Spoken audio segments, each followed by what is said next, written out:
uma Evoque 2017, motor EcoBooster. Esse carro chegou para a gente fazendo barulho no motor.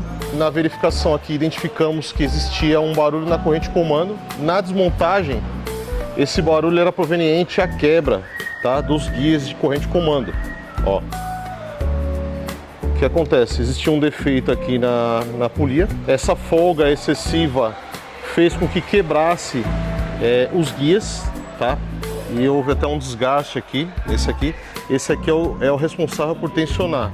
Ele vai um tensionador aqui hidráulico, empurrando, fazendo esse movimento aqui, ó. Lá ele vai encaixado na posição e aí o tensionador vai empurrando ele para frente e para trás para poder ajustar a corrente de comando.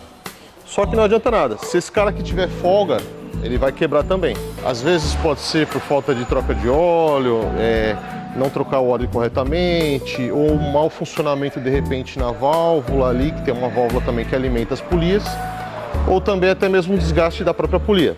O correto é sempre fazer a manutenção, sempre no prazo, sempre tá checando, vendo se está faltando óleo, nunca deixar faltar o óleo. O ideal é sempre fazer as revisões corretamente, para que não venha acontecer esse tipo de serviço aqui, ó. Às vezes um serviço prematuro, tá? Como o carro ele já tinha mais de 100 mil quilômetros, nunca foi trocado, esse não é o caso, mas tem casos que esquece de checar nível de óleo, também acontece de ficar batendo por falta de lubrificação.